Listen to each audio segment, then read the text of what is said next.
한글은 인류 두뇌 진화의 최종 열쇠입니다. MIT 교수진이 뇌스캔 결과를 보더니 회의실이 얼어붙었습니다. 세종대왕은 600년 전 이미 뇌과학을 꿰뚫고 있었습니다. 하버드 언어학과는 긴급 학술회의를 소집했고 세계보건기구는 공식 조사단까지 파견했습니다. 그런데 이 모든 소동의 중심에는 세계 언어학계의 여왕이라 불리던 한 여자가 있었습니다. 하버드 석좌 교수, 2천만 달러 연구비, 30개국 번역 베스트셀러. 하지만 그녀가 어느 날 갑자기 교수 종신 재직권을 내려놓고 20년간 쌓은 명성을 스스로 부숴버렸습니다. 당신은 경력뿐 아니라 가족까지 전부 잃게 됩니다. 상관없습니다. 저는 딸과 함께 지금 당장 한국에 가야만 합니다. 세계 최고의 언어학자가 모든 것을 걸고 한국으로 날아간 이유, 그 중심에는 30년 전 단 20분간 벌어진 일이 있었습니다. 그 충격적이고 감동적인 이야기, 지금 바로 시작합니다. 저는 26년간 단 한 번도 의심한 적이 없었습니다. 알파벳이 인류가 만들어낸 가장 완벽한 문자라는 것을. 그 확신이 산산조각 나는 데는 제 딸의 눈물 한 방울이면 충분했습니다. 안녕하세요. 저는 올리비아 캠벨입니다. 아니, 지금은 그 이름을 들으면 미국 학계 절반이 고개를 돌리겠죠. 하지만 불과 2년 전까지만 해도 저는 세계 언어학계의 꼭대기에 서 있던 사람이었습니다. 하버드 언어인지학과 석좌 교수, 미국 언어학회 역대 최연소 회장, 그리고 제 책 알파벳의 승리라는 제목의 베스트셀러는 30개국이 넘는 나라에서 번역 출간됐습니다. 부제가 뭐였냐면요. 26개 문자가 만든 문명이었습니다. 거창하죠? 저는 진심으로 그렇게 믿었으니까요. 매 학기 첫 강의 때마다 저는 500석짜리 대강당에 서서 학생들을 내려다봤습니다. 하버드, MIT, 예일에서 온 수재들이 노트북을 펴고 제 한마디 한마디를 받아 적었죠. 아시아에서, 유럽에서, 남미에서 온 유학생들도 있었습니다. 그들의 눈빛에는 한결같이 경애가 서려 있었어요. 저는 늘 이렇게 강의를 시작했습니다. 알파벳은 인류 역사상 가장 효율적인 문자 체계입니다. 고작 26개의 기호로 셰익스피어의 비극도, 아인슈타인의 상대성 이론도, 여러분이 어젯밤 연인에게 보낸 문자 메시지도 전부 표현할 수 있죠. 이것이 서구 문명이 세계를 이끌어온 핵심 동력입니다. 학생들이 고개를 끄덕이면 저는 더 힘을 줘서 말했습니다. 동양의 문자 체계들, 물론 흥미로운 유산입니다. 박물관에 전시할 만한 가치는 있죠. 웃음이 터졌습니다. 저도 웃었습니다. 그때는 그게 얼마나 오만한 말인지 전혀 몰랐으니까요. 캠벨 교수님, 오늘 강의 정말 최고였습니다. 강의가 끝나면 학생들이 줄을 섰습니다. 사인을 받으려는 학생, 대학원 지도를 부탁하는 학생, 그냥 악수라도 하고 싶다는 학생. 저는 그 모든 관심이 당연하다고 생각했습니다. 세계 최고니까, 제가 연구한 것이 곧 정답이니까. 남편 그레이엄도 저를 자랑스러워했습니다. 그는 보스턴에서 벤처 투자 회사를 운영하는 사람이었는데 파티에 갈 때마다 저를 소개하며 으쓱했죠. 제 와이프예요. 하버드에서 언어의 비밀을 연구하는 사람이죠. 저는 그런 소개가 싫지 않았습니다. 아니, 솔직히 말하면 꽤 좋았어요. 제 인생은 완벽했습니다. 커리어도, 가정도, 연구도, 모든 퍼즐 조각이 정확히 맞아 들어가 있었죠. 그런데 제 완벽한 세계에는 단 하나, 설명할 수 없는 조각이 있었습니다. 제 딸 리나였습니다. 리나는 제가 36살에 낳은 늦둥이였어요. 임신 소식을 듣던 날 밤, 저는 그레이엄 옆에 누워서 천장을 올려다보며 말했습니다. 우리 딸은 5개 국어는 거뜬히 할 거야. 내가 직접 설계해서 가르칠 테니까. 그레이엄이 웃으며 물었죠. 5개? 좀 과하지 않아? 과하긴. 나는 언어가 어떻게 뇌에 새겨지는지 세상에서 가장 잘 아는 사람이야. 내 딸인데 당연히 천재로 키울 수 있지. 지금 생각하면 소름이 돋는 말입니다. 세상에서 가장 잘 안다고 자부하던 사람이 정작 제 딸 앞에서는 아무것도 몰랐으니까요. 리나가 유치원에 들어갔을 때였습니다. 다른 아이들이 A, B, C를 따라 쓰기 시작할 무렵 리나는 연필을 쥐고 종이만 바라보고 있었습니다. 선생님이 칠판에 A를 크게 써놓으면 리나는 고개를 갸웃거리며 물었답니다. 이거 무슨 그림이에요? 글자를 글자로 보지 못하는 아이. 선생님이 조심스럽게 전화를 걸어왔습니다. 캠벨 교수님, 리나가 글자를 보면 의미 없는 그림으로 인식하는 것 같습니다. 전문가의 진단이 필요할 것 같아요. 화가 났습니다. 세계 최고의 언어 전문가인 제 딸이 글자를 못 알아본다고요? 유치원 선생님이 뭘 알겠습니까? 아이가 좀 느린 거겠지. 시간이 해결해 줄 거라고 생각했습니다. 하지만 시간은 아무것도 해결해 주지 않았습니다. 보스턴 아동병원의 대기실. 흰 벽에 아이들 그림이 붙어 있었고 소독약 냄새가 코를 찔렀습니다. 리나는 제 무릎에 앉아 그림책을 넘기고 있었는데 그 책에는 글자가 하나도 없는 그림만 있는 책이었어요. 글자가 있는 책은 리나가 싫어했거든요. 이상한 벌레가 기어다니는 것 같다고요. 진료실 문이 열렸습니다. 의사 선생님이 차트를 내려놓으며 말했죠. 캠벨 교수님, 중증 난독증입니다. 숨이 멈추는 것 같았습니다. 그것도 매우 심각한 수준이에요. 시각 처리와 음운 인식이 동시에 손상된 케이스입니다. 솔직히 말씀드리면 일반적인 치료법으로는 어려울 것 같습니다. 제가 뭐라고 대답했는지 기억이 안 납니다.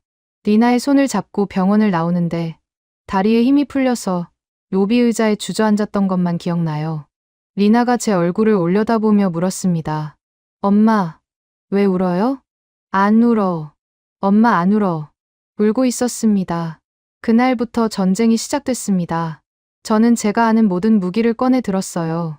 음성학적 접근법, 형태소 분석법, 시각적 단어 인식 훈련, 뇌파 활성화 기법, 26년간 연구하고 강의한 모든 이론을 총동원했습니다. 매일 밤 4시간, 주말에는 8시간, 하버드 연구실의 최첨단 뇌파 측정 장비를 집으로 가져와서 리나의 머리에 센서를 붙이고 알파벳을 가르쳤습니다. 리나, 이건 A야. 애플의 A. 이렇게 뾰족하게 생겼잖아. 리나가 고개를 저었습니다. 몰라요. 그냥 이상한 모양이에요. 3개월이 지났습니다. 리나는 A와 B의 차이도 구분하지 못했습니다.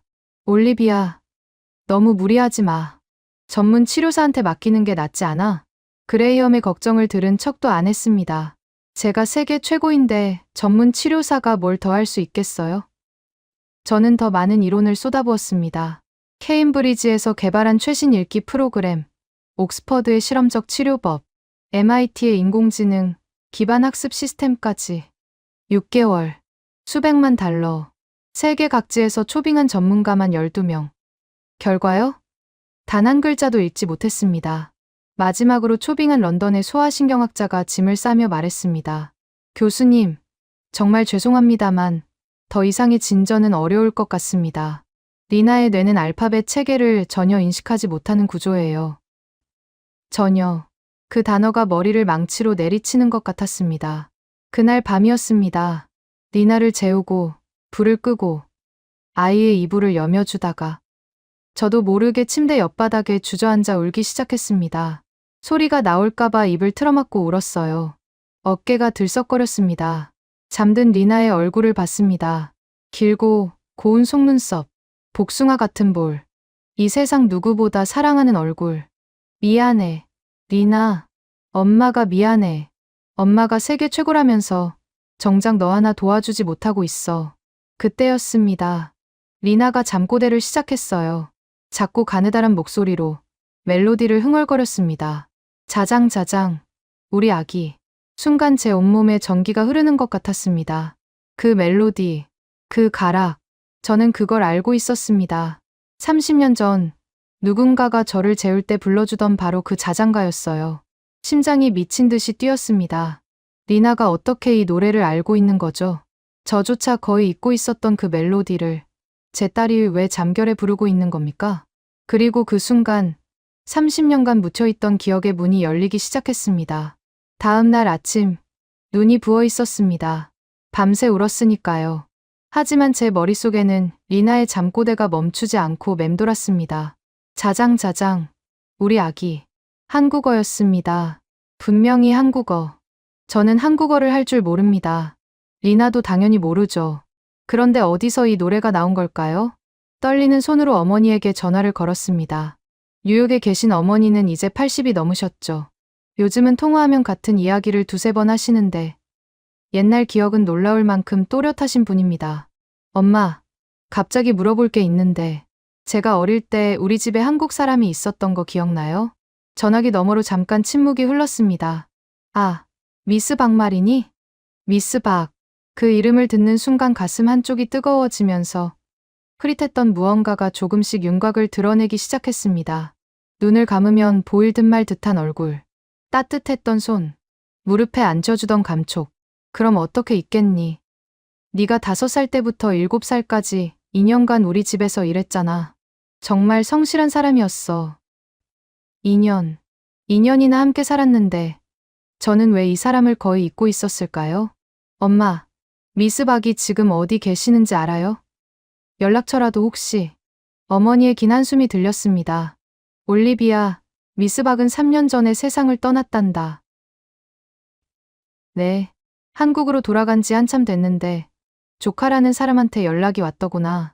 폐암이었대. 전화기를 쥔 손이 떨렸습니다. 왜일까요?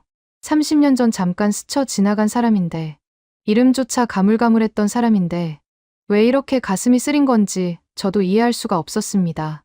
그런데 왜 갑자기 미스 박을 찾니? 그냥 문득 생각이 나서요. 전화를 끊고 나서 저는 집안 곳곳을 뒤지기 시작했습니다. 지하실 창고, 다락방, 오래된 앨범이 쌓인 선반, 무언가에 이끌리듯 손이 움직였습니다. 다락방 구석에서 먼지가 수북이 쌓인 골판지 상자 하나를 발견했습니다. 옆면에 매직펜으로 이렇게 쓰여 있었어요. 올리비아, 어린 시절. 뚜껑을 여는 순간 낡은 사진들이 쏟아졌습니다. 저희 첫 자전거, 크리스마스 트리 앞에서 찍은 가족 사진, 유치원 졸업식, 그리고 그 사이에서 한 장의 사진이 눈에 들어왔습니다. 숨이 멈추는 것 같았습니다. 단정한 한복을 입은 젊은 여성이 어린 저를 무릎에 앉히고 있었습니다. 여성은 카메라를 향해 환하게 웃고 있었고, 5살쯤 되어 보이는 저는 그 여성의 품에 폭 안겨서 역시 웃고 있었어요. 미스 박이었습니다. 30년이라는 시간이 무색하게, 그 미소는 제 기억 어딘가에 고스란히 남아 있었습니다. 따뜻하고, 다정하고, 세상에서 가장 안전한 곳 같았던 그 품속의 감각이 사진 한 장으로 되살아났습니다. 사진을 뒤집었습니다. 뒷면에 희미한 글씨가 있었어요. 연필로 쓴 것 같은 가느다란 글씨. 올리비아와 함께 한글을 가르친 날. 한글. 그 단어를 보는 순간 막혀있던 수도꼭지가 한꺼번에 열린 것처럼 기억이 쏟아지기 시작했습니다. 5살이었습니다. 어느 봄날 오후 거실 바닥에 미스 박과 나란히 앉아 있었어요. 미스 박이 하얀 종이를 한 장 꺼내더니 제 앞에 놓으며 말했습니다. 올리비아, 오늘 특별한 걸 보여줄게. 이건 한국 글자야. 한글이라고 해. 와, 신기하게 생겼어요. 미스 박이 종이 위에 뭔가를 그렸습니다. 지금 생각하면 고였어요. 이건 기억이야. 알겠니? 혀가 목구멍 뒤쪽을 막는 모양을 본뜬거란다. 이렇게 소리 낼 때 혀가 어디에 닿는지 느껴봐. 저는 따라했습니다. 정말이었어요. 혀가 목구멍 쪽에 닿았습니다. 기억. 맞죠? 잘했어. 이제 이건 니은이야. 미스 박이 노을 그렸습니다. 이건 혀가 위신몸에 딱 붙는 모양이야. 해봐. 혀가 여기에 붙어요. 그렇게 20분이 흘렀습니다. 단 20분. 미스 박은 그 짧은 시간 동안 기억, 니은, 디귿, 리을, 그리고 나를 저한테 가르쳐 줬습니다. 그리고 놀라운 일이 벌어졌어요. 저는 20분 만에 가나다라를 소리 내어 읽을 수 있게 된 겁니다. 세상에, 올리비아, 넌 정말 똑똑한 아이구나. 20분 만에 한글을 읽다니. 미스 박이 박수를 치며 감탄하던 목소리가 30년이 지난 지금도 귓가에 맴돌았습니다. 그런데 왜 저는 그 이후로 한 번도 한글을 다시 보지 않았을까요? 왜 그 놀라운 경험을 완전히 잊고 살았을까요? 이유를 떠올리는 데는 오래 걸리지 않았습니다. 다음 날이었어요. 미스 박이 저를 거실로 부르더니 다시 종이를 꺼냈습니다. 어제 배운 것에 이어서 더 가르쳐 주려고 했던 거죠. 그때 어머니가 부엌에서 나오시더니 차가운 목소리로 말했습니다. 미스 박, 올리비아는 영어와 프랑스어, 독일어를 배워야 해요. 쓸모없는 동양 글자로 아이 머리를 복잡하게 만들지 마세요. 미스 박의 손이 멈추었습니다. 종이를 쥔 손가락이 하얗게 질렸던 것까지 기억납니다. 네, 부인. 알겠습니다. 미스 박은 고개를 숙이고 종이를 치웠습니다. 그게 끝이었어요. 30년 전 봄날 오후에 20분. 그것이 제 인생에서 한글의 전부였습니다. 상자를 더 뒤졌습니다. 그리고 낡은 공책 하나를 발견했어요. 제 어린 시절 일기장이었습니다. 표지에 삐뚤빠뚤한 글씨로 올리비아의 비밀 일기라고 적혀 있었죠. 떨리는 손으로 페이지를 넘겼습니다. 그러다가 한 페이지에서 손이 멈췄어요. 거의 비명을 지를 뻔했습니다. 삐뚤한 글씨로 한글이 적혀 있었습니다. 나 다라 마바사? 5살짜리 아이가 쓴 서툴지만 분명한 한글. 그 옆에는 영어로 이런 문장이 있었어요. 미스 박이 가르쳐준 마법의 글자. 너무 쉬워서 놀랐다. 가슴이 먹먹해졌습니다. 다음 장을 넘겼습니다. 미스 박이 울었다. 한글을 더 가르쳐 주고 싶다고 했는데 엄마가 안 된다고 했다. 미스 박이 내 머리를 쓰다듬으며 말했다. 언젠가 네가 이 글자를 다시 필요로 할 때가 올 거야. 일기장을 가슴에 꼭 안았습니다. 눈물이 멈추지 않았어요. 미스 박은 알고 있었을까요? 30년 후에 제가 이렇게 절박하게 한글을 찾게 될 거라는 걸. 그리고 바로 그 순간 번개처럼 하나의 생각이 뇌리를 스쳤습니다. 30년 전 5살이었던 제가 20분 만에 한글을 읽었습니다. 알파벳이 아니라 한글을. 아무런 사전 지식도 없이 그냥 글자의 모양만 보고 소리를 익혔습니다. 혹시 리나도? 알파벳으로는 6개월을 해도 단 한 글자도 못 읽었던 리나가 만약 한글이라면? 심장이 터질 것 같았습니다. 하지만 미스 박은 이미 이 세상에 없었습니다. 그녀가 어떤 방법으로 가르쳤는지, 왜 그렇게 쉽게 익힐 수 있었는지 더 이상 물어볼 곳이 없었죠. 그런데 일기장 아래 상자 바닥에서 책 한 권이 더 나왔습니다. 얇은 책이었어요. 한글의 구조와 원리라는 제목. 먼지를 털어내고 첫 페이지를 펼치는데 연필로 쓴 메모가 있었습니다. 언젠가 이 책이 필요할 때가 올 것입니다. 그때를 위해 남겨둡니다. 메모 아래 작은 글씨로 이름이 적혀 있었습니다. 박영희. 미스 박의 본명이었습니다. 온몸에 소름이 돋았습니다. 미스 박이 30년 전에 이 책을 여기에 숨겨둔 거였어요.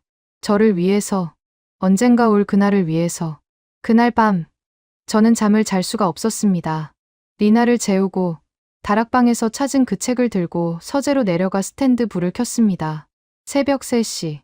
집안은 고요했고 제 심장 소리만 크게 울렸습니다. 책을 펼쳤습니다. 그리고 첫 페이지부터 충격을 받았습니다. 한글은 제가 생각했던 원시적인 문자가 아니었습니다.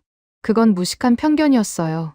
한글은 철저히 과학적인 원리로 설계된, 어쩌면 알파벳보다 더 정교한 문자였습니다.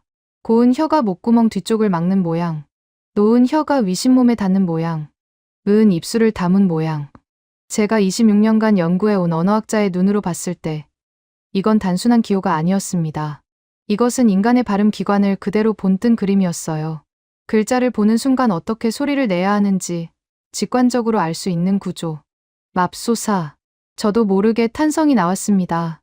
알파벳에서 A라는 글자는 왜 A라고 읽는지 아무런 이유가 없습니다. 그냥 약속이에요. 외워야 합니다. 하지만 한글의 고운 보는 순간 혀가 어디에 닿아야 하는지 몸이 먼저 알려줍니다. 새벽 5시까지 책을 읽었습니다. 그리고 떨리는 손으로 종이에 고을 그렸습니다. 30년 만에 쓰는 한글이었죠. 기억. 제 입에서 자연스럽게 소리가 나왔습니다. 30년 전 미스 박이 가르쳐준 그대로였어요. 몸이 기억하고 있었던 겁니다. 그 순간 리나의 얼굴이 떠올랐습니다. 알파벳은 글자와 소리 사이에 아무런 연결고리가 없는 임의의 기호입니다. 하지만 한글은 다릅니다. 글자 자체가 소리의 설계도예요. 혹시 리나의 뇌가 거부한 것은 글자 자체가 아니라 소리와 단절된 글자 체계가 아니었을까요? 날이 밝았습니다. 리나가 잠에서 깨자마자 저는 조심스럽게 물었습니다. 리나, 엄마가 특별한 글자를 보여줄게. 다른 나라 글자인데 그림처럼 생겼어. 리나의 눈이 반짝였습니다. 그림이요? 저 그림은 좋아해요. 저는 큰 종이를 꺼내 고을 크게 그렸습니다. 이건 기억이라고 해. 봐. 혀가 목구멍 쪽을 막는 모양이야. 소리 낼 때 혀가 어디 닿는지 느껴봐. 리나가 자기 목을 손으로 가리키며 말했습니다. 정말이에요. 혀가 여기 닿아요. 심장이 쿵했습니다. 그럼 이것도 볼래? 이건 니은이야. 노을 그리자 리나가 신나서 소리쳤습니다. 아, 이건 혀가 위에 닿는 거예요. 느 할 때처럼. 믿을 수 없었습니다. 6개월간 알파벳 한 글자도 인식하지 못했던 아이가 한글은 보자마자 이해하고 있었습니다. 리나, 이 두 개를 합치면 글자가 돼. 기억의 알을 합친 거야. 맞아. 그럼 이건? 제 손이 떨렸습니다. 계속 가르쳤습니다. 그리고 20분이 지났습니다. 정확히 20분. 30년 전 미스 박이 제게 가르쳤던 바로 그 시간. 리나는 가나다 라마바사를 읽을 수 있게 되었습니다.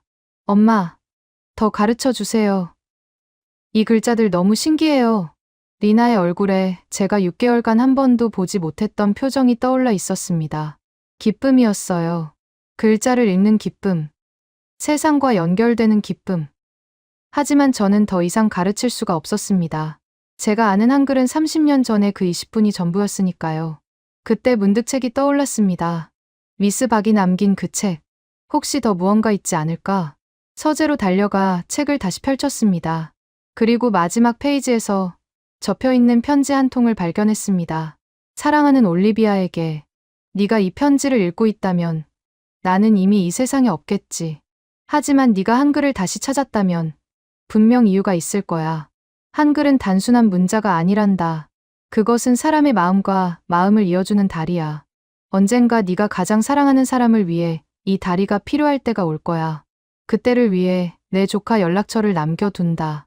그 아이는 한국에서 특별한 일을 하고 있단다. 사랑을 담아, 미스 박. 편지지 위로 눈물이 떨어졌습니다. 글자가 번졌습니다. 미스 박은 30년을 내다보고 있었던 걸까요? 아니, 30년을 기다리고 있었던 걸까요? 편지 아래에 적힌 전화번호를 보며 한참을 망설였습니다. 하지만 리나의 환한 얼굴을 떠올리자 결심이 섰습니다. 떨리는 손으로 국제전화를 걸었습니다. 긴 신호음이 이어지다가 낯선 목소리가 들렸습니다. 여보세요? 안녕하세요. 저는 미스 박을, 아니 박영희 씨를 아시나요? 잠시 침묵. 그리고 상대방의 목소리가 떨리기 시작했습니다. 혹시 올리비아 양이신가요? 미국에 계신? 가슴이 쿵쾅거렸습니다. 네, 맞아요. 어떻게 아시죠? 이모님이 돌아가시기 전에 말씀하셨어요. 언젠가 올리비아라는 아이가 연락할 거라고. 한글이 필요할 때가 오면 꼭 도와달라고요. 저는 박도윤이라고 합니다. 서울에서 언어치료 연구를 하고 있어요. 전화기를 쥔 손에 힘이 풀렸습니다. 미스 박은 정말로 이 모든 것을 준비해 두고 떠난 겁니다. 제 딸이 심각한 난독증이 있어요. 그런데 오늘 한글을 가르쳤더니 20분 만에 읽기 시작했거든요. 이게 가능한 일인가요? 도윤 씨의 목소리에 흥분이 묻어났습니다. 정말이요. 그럼 이모님 이론이 맞았네요. 이모님은 평생 한글이 뇌에 미치는 특별한 효과를 연구하셨거든요. 특히 난독증 아동한테 한글이 새로운 신경 경로를 열어준다고 확신하셨죠. 저는 급하게 물었습니다. 더 가르치고 싶은데 저는 한글을 거의 몰라요. 어떻게 해야 하죠? 제가 화상통화로 도와드릴게요. 그리고 이모님이 남기신 연구 자료가 있어요. 바로 보내드리겠습니다. 그날부터 놀라운 일들이 벌어지기 시작했습니다. 도윤 씨가 보내준 자료를 열어보는 순간 저는 언어학자로서 두 번째 충격을 받았습니다. 미스 박, 아니 박영이라는 사람은 단순한 보모가 아니었어요. 그녀는 30년간 한글의 신경학적 효과를 연구한 재야학자였습니다.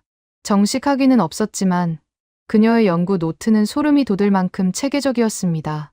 한글의 자음은 발음 기관의 형태를 본떴기 때문에 매일 시각 영역과 언어 영역이 직접적으로 연결된다.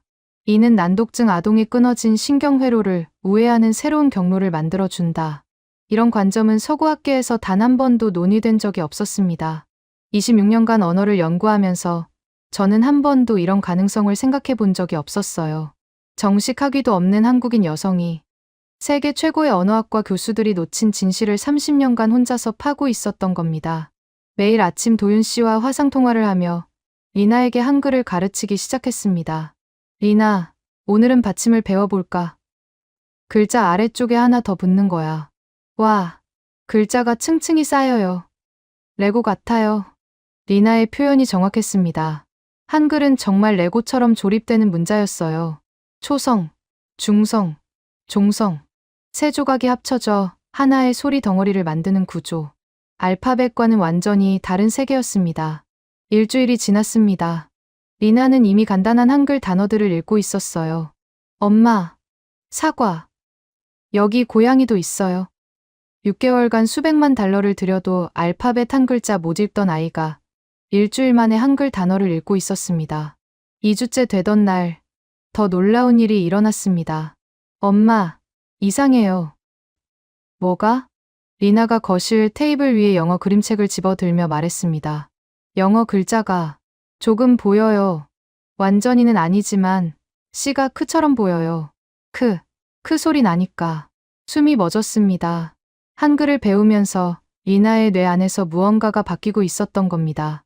소리와 글자를 연결하는 회로가 한글을 통해 처음으로 켜진 거예요. 그리고 그 회로가 영어에까지 손을 뻗기 시작한 겁니다. 도윤 씨에게 이 사실을 알리자 그는 전화기 너머에서 탄성을 질렀습니다. 이모님이 예측하신 그대로예요. 한글로 문자 인식 능력이 깨어나면 그 능력이 다른 문자로도 전이된다고 하셨거든요. 3주째, 리나는 한글로 짧은 문장을 읽기 시작했습니다. 그리고 영어 알파벳도 조금씩, 아주 조금씩이지만 인식하기 시작했어요. 그날 밤, 리나가 잠들기 전에 제 얼굴을 올려다보며 말했습니다. 엄마, 나 바보 아니었어요. 그냥 다른 길이 필요했던 거예요. 저는 이불 위로 리나를 꼭 안고 울었습니다. 그래, 내 딸은 바보가 아니었어. 문이 잠겨 있었던 게 아니라 우리가 엉뚱한 열쇠를 갖다 대고 있었던 거였어. 한 달이 지났을 때 저는 결심했습니다. 이 사실을 학계에 알려야 한다고. 리나 같은 아이들이 세상에 얼마나 많겠습니까? 알파벳이라는 하나의 체계에 갇혀서 바보 취급받으며 고통받고 있을 아이들이. 비록 제 경력이 끝날지도 모르지만 진실을 묻어둘 수는 없었습니다. 하지만 그때는 몰랐습니다. 제가 여는 문 뒤에 얼마나 거대한 폭풍이 기다리고 있는지를. 하버드 동료들에게 이메일을 보낸 건 어느 월요일 아침이었습니다. 제목은 이랬어요. 한글 기반 난독증 치료의 가능성. 보내기 버튼을 누르는 순간 손끝이 차가워지는 걸 느꼈습니다. 무슨 일이 벌어질지 예감이 있었거든요. 반응은 즉각적이었습니다. 그리고 예상대로 처참했습니다. 첫 번째 답장은 네이선 하워드 교수한테서 왔어요. 20년 넘게 같은 학과에서 일하며 매주 목요일마다 같이 점심을 먹던 동료였습니다. 올리비아, 제정신이야? 너 지금 무슨 소리 하는 건지 알고 있어? 두 번째, 세 번째 답장도 비슷했습니다. 정중한 것도 있었고 노골적으로 조롱하는 것도 있었죠. 하지만 한결같이 같은 말이었습니다. 당신 미쳤어. 이틀 후 학과장실로 호출을 받았습니다. 하버드 언어인지학과 회의실. 제가 수백 번 드나들던 곳이었습니다. 벽에는 역대 석좌 교수들의 초상화가 걸려 있었고 그중 하나는 제 사진이었어요. 하지만 그날 그 방은 법정처럼 느껴졌습니다. 긴 테이블 양쪽으로 15명의 교수진이 앉아 있었습니다. 저는 혼자 한쪽 끝에 앉았죠. 한때 동료였던 사람들이 지금은 심판관들이었습니다. 카터 학과장이 서류를 넘기며 입을 열었습니다. 차갑고 사무적인 목소리였어요. 캠벨 교수, 당신이 최근 제출한 보고서에 대해 해명하시오. 저는 제 딸의 사례를 통해 한글이 난독증 치료에 획기적인 효과가 있음을 발견했습니다. 이는 우리가 지금까지 간과해온 근거가 뭡니까? 네이선 하워드가 끼어들었습니다. 목요일마다 같이 샌드위치를 먹던 사람의 목소리가 지금은 칼날 같았습니다. 당신은 30년간 알파벳의 우월성을 주장해왔어. 그 위에 커리어를 쌓았고 그 위에 명성을 올렸어. 그런데 이제 와서 동양의 미신 같은 문자가 더 낫다고? 이건 학문이 아니라 배신이야, 올리비아. 배신. 그 단어에 가슴이 움찔했습니다. 저도 처음엔 믿기 어려웠습니다. 하지만 리나의 변화를 직접 보시면 당신 딸 하나의 사례가 증거라고? 또 다른 교수가 코웃음을 쳤습니다. 이건 과학이 아니라 모성의 망상이야. 웃음소리가 퍼졌습니다. 15명 중 저를 감싸주는 사람은 단 한 명도 없었습니다. 카터 학과장이 안경을 고쳤으며 말했습니다. 캠벨 교수, 당신은 훌륭한 학자였소. 하지만 개인적 불행이 학문적 판단을 흐리게 한 것 같군. 2주간의 휴직을 권고하오. 그동안 정신을 차리길 바라겠소. 하지만 학과장님, 제 연구 자료를 한 번만 보시면 충분하오. 카터 학과장이 손을 들어 제 말을 잘랐습니다. 2주 후에도 이런 주장을 계속한다면 종신재직권 박탈을 검토하겠소. 종신재직권. 학자의 생명줄이나 다름없는 것. 20년을 바쳐서 얻은 것을 2주 만에 이룰 수 있다는 겁니다. 회의실을 나오는데 다리가 후들거렸습니다. 복도에서 대학원생 2명이 수군거리다가 저와 눈이 마주치자 황급히 고개를 돌렸습니다. 한때는 제 강의를 듣겠다고 줄을 서던 학생들이었어요. 연구실로 돌아가 문을 닫고 의자에 앉았습니다. 책상 위에는 알파벳의 승리 초판본이 놓여 있었어요. 26개 문자가 만든 문명. 제가 쓴 그 책이 지금은 비웃는 것처럼 느껴졌습니다. 그때 전화가 울렸습니다. 남편 그레이엄이었어요. 회의 중에는 전화를 안 받는 게 원칙이었지만 불안한 예감에 받을 수밖에 없었습니다. 올리비아, 지금 뭐 하는 거야? 목소리가 차가웠습니다. 평소의 그레이엄이 아니었어요. 방금 내 동료한테 전화가 왔어. 네가 완전히 미쳤다고. 동양 주술에 빠졌다고 하더군. 그레이엄, 지금 상황이고 뭐고. 당장 그만둬. 우리 가족의 명예를 생각해. 전화를 끊고 한참을 멍하니 앉아 있었습니다. 학교에서도 집에서도 더 이상 제 편은 없었습니다. 집에 돌아왔을 때 현관문을 여는 순간 뭔가 이상하다는 걸 느꼈습니다. 거실 소파 위에 여행 가방이 놓여 있었어요. 그레이엄이 옷을 접어넣고 있었습니다. 뭐 하는 거야? 보면 모르겠어? 당분간 호텔에서 지낼 거야. 그레이엄, 제발, 리나를 봐. 우리 딸이 드디어 글을 읽기 시작했어. 그레이엄이 멈칫했습니다. 하지만 곧 고개를 저었어요. 그래, 한글로. 올리비아, 우리는 미국에 살아. 우리 딸에게 필요한 건 영어야. 한글이 아니라 한글을 통해서 영어도 읽기 시작했다니까. 시르크처럼 인식하기 시작했어. 뇌에서 뭔가 변하고 있다고. 그건 네 망상이야. 그레이엄의 눈이 차가워졌습니다. 넌 딸에 대한 죄책감 때문에 현실을 왜곡하고 있는 거야. 6개월간 리나한테 아무것도 해주지 못한 죄책감. 그걸 이상한 동양 문자에 투사하고 있는 거라고. 그 말이 비수처럼 꽂혔습니다. 왜냐면 반쯤은 맞는 말이었으니까요. 저도 두려웠습니다. 혹시 정말 제가 보고 싶은 것만 보고 있는 건 아닌지. 그때 리나가 방에서 나왔습니다. 손에 종이 한 장을 들고 있었어요. 조심스럽게 보물을 들고 오듯이. 아빠, 이거 읽어줄까요? 제가 쓴 거예요. 종이 위에는 삐뚤하지만 또렷한 한글이 적혀 있었습니다. 아빠 사랑해요. 엄마도 사랑해요. 리나가 태어나서 처음으로 쓴 글이었습니다. 어떤 글자든, 어떤 언어로든, 처음으로 자기 손으로 쓴 문장. 그레이엄의 표정이 일그러졌습니다. 하지만 이내 고개를 돌렸어요. 리나, 그건. 아빠는 그 글자를 못 읽어. 아빠, 이건 사랑해요라는 뜻이에요. 제가 쓴 거예요. 저 이제 글자 쓸 수 있어요. 리나의 눈에 눈물이 고이기 시작했습니다. 아빠, 저 이제 바보 아니에요. 글자 읽을 수 있어요. 바보 아니에요.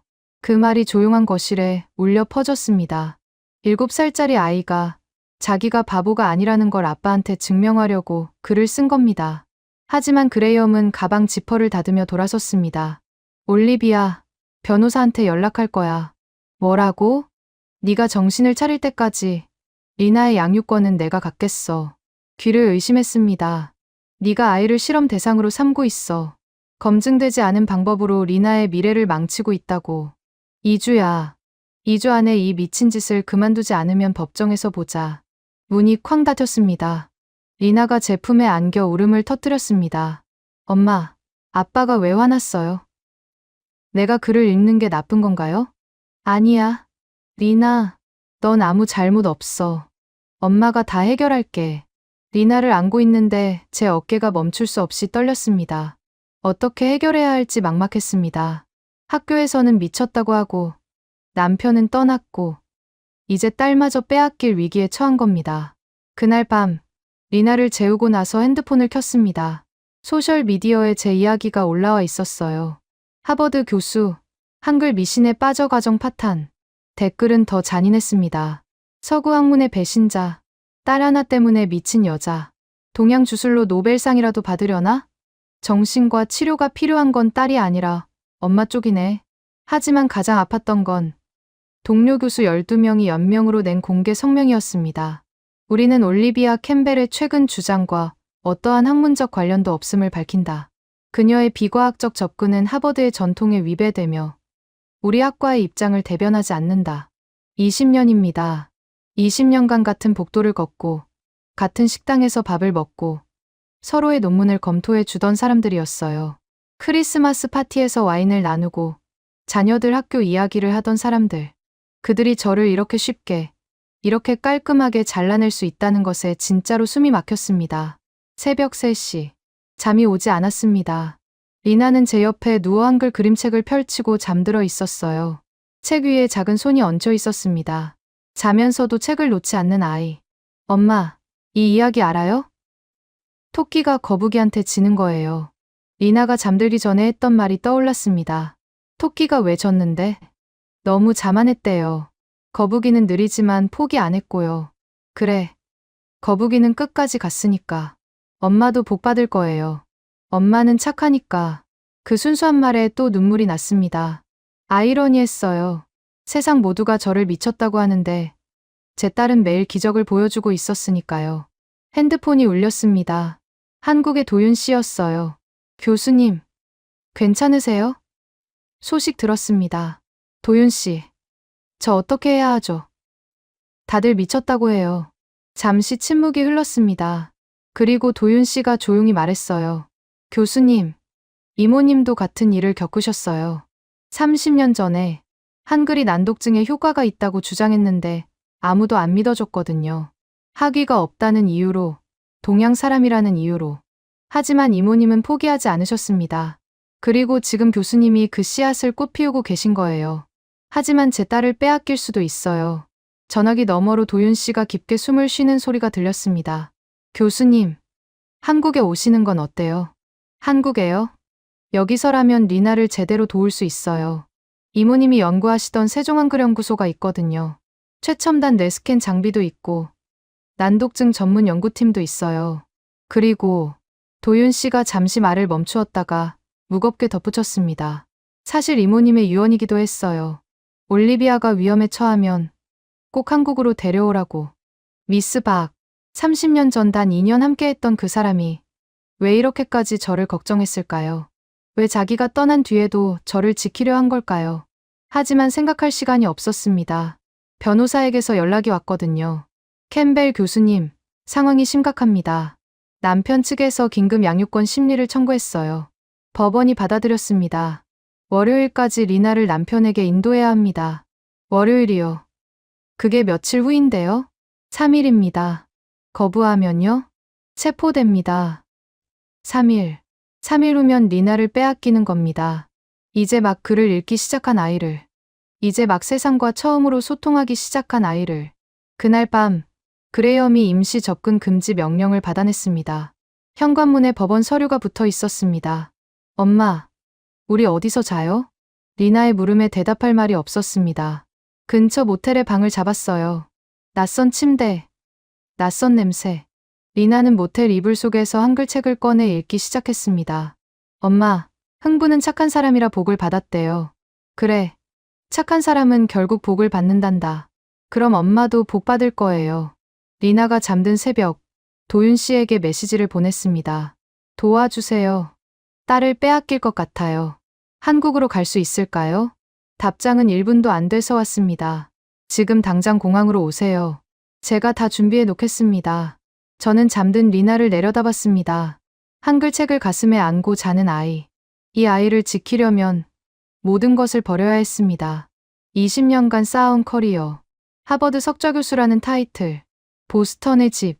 미국에서의 삶 전부. 리나, 일어나. 응.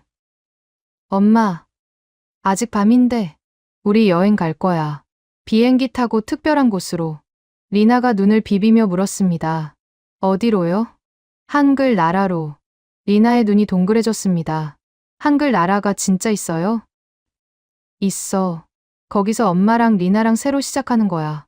짐도 제대로 싸지 못했습니다. 리나가 아끼는 한글책 몇 권, 옷까지 여권. 그게 전부였어요. 20년간 쌓아온 모든 것을 한 방에 두고 나왔습니다. 새벽 공항으로 가는 택시 안에서 보스턴의 불빛이 점점 멀어져 갔습니다. 제 청춘이 묻힌 도시. 이제는 돌아올 수 없을지도 모르는 곳. 엄마, 아빠는요? 아빠는 나중에 만날 거야. 거짓말이었지만 달리 할 말이 없었습니다. 로건 공항 출국장. 여권을 내미는 손이 떨렸습니다. 직원이 여권을 찬찬히 넘기며 저를 봤어요. 혹시 이미 수배가 내려진 건 아닐까? 심장이 입 밖으로 튀어나올 것 같았습니다. 좋은 여행 되세요. 무사히 통과했습니다. 게이트에서 대기하며 보스턴의 하늘을 마지막으로 올려다봤습니다. 미안해, 그레이엄. 하지만 리나를 위해서라면 나는 뭐든 할 수 있어. 서울행 비행기 탑승이 시작됩니다. 리나의 손을 꼭 잡고 비행기에 올랐습니다. 돌아올 수 없는 다리를 건너는 기분이었습니다. 비행기가 이륙하자 리나가 창밖을 보며 물었어요. 엄마, 한글 나라에는 어떤 사람들이 살아요? 따뜻한 사람들이 살아. 미스 박 할머니 같은 사람들. 미스 박 할머니도 만날 수 있어요? 할머니는 하늘나라에 계시지만 할머니가 사랑한 사람들을 만날 수 있을 거야. 13시간의 비행 동안 리나는 한글 책을 읽었습니다. 그리고 놀랍게도 기내 비상구 위 영어 표지판을 가리키며 말했어요. 엄마, 이그짓, 나가는 곳이라는 뜻이죠. 기적은 3만 피트 상공에서도 계속되고 있었습니다. 하지만 저는 알고 있었습니다. 비행기가 착륙하는 순간 우리는 법적으로 도망자가 된다는 것을. 핸드폰을 켜자 메시지가 쏟아졌습니다. 올리비아, 네가 리나를 데리고 사라졌다. 즉시 돌아와. 법원 명령 위반이다. FBI에 신고했다. 너는 이제 끝이야. 그레이엄의 메시지들이었습니다. 핸드폰을 꺼버렸습니다. 엄마, 괜찮아요? 응, 괜찮아. 리나, 책 계속 읽어. 괜찮지 않았습니다. 전혀. 하지만 리나가 한글 책을 읽으며 웃는 얼굴을 보면 이 선택이 틀리지 않았다는 확신만은 있었습니다. 인천공항에 내리는 순간 심장이 터질 것 같았습니다. 입국 심사대 앞에서 다리가 굳었어요. 혹시 제지당하면 어쩌지? 혹시 돌려보내지면? 여행 목적이 뭐죠? 관광입니다. 심사관이 리나를 보더니 미소 지었습니다. 따님이에요. 예쁘네요. 감사합니다. 무사히 통과했습니다. 도착장으로 나가는 유리문이 열렸을 때 한 남자가 제 이름이 적힌 팻말을 들고 서 있었습니다. 도윤 씨였습니다. 화면으로만 보던 사람을 처음 만나는 순간이었어요. 미스 박과 닮은 따뜻한 눈을 가진 사람이었습니다. 올리비아 교수님이시죠? 서둘러야 합니다. 미국 영사관에서 이미 연락이 왔을 거예요. 차를 타고 서울 시내로 들어갔습니다. 리나가 창밖을 보며 숨을 헉 들이마셨어요. 엄마, 저기 한글이 가득해요. 다 읽을 수 있어요. 간판마다, 표지판마다 한글이었습니다. 리나의 눈이 반짝거렸어요. 이 아이에게 서울의 거리는 처음으로 글자가 읽히는 세상이었던 겁니다. 북촌의 조용한 골목, 전통 한옥을 개조한 게스트하우스에 도착했습니다. 마당에 감나무가 있었고 처마 밑에 풍경이 달려 있었어요. 바람이 불 때마다 맑은 소리가 울렸습니다. 와, 엄마, 여기 동화책 속 같아요. 방에 짐을 풀자마자 도윤 씨가 상자 하나를 가져왔습니다. 이모님이 남기신 겁니다. 올리비아가 오면 전해달라고 하셨어요. 상자를 열었습니다. 안에는 낡은 연구 노트 묶음, 오래된 사진들, 그리고 편지 한 통이 들어 있었습니다. 사랑하는 올리비아에게, 네가 이 편지를 읽고 있다면 아마 힘든 상황에 처해 있겠지. 하지만 걱정하지 마. 모든 길은 결국 제자리를 찾아간단다. 30년 전 네가 20분 만에 한글을 읽었을 때 나는 알았어. 언젠가 네가 다시 한글을 찾을 거라는 걸. 그리고 그것이 너와 네 아이를 구할 거라는 걸.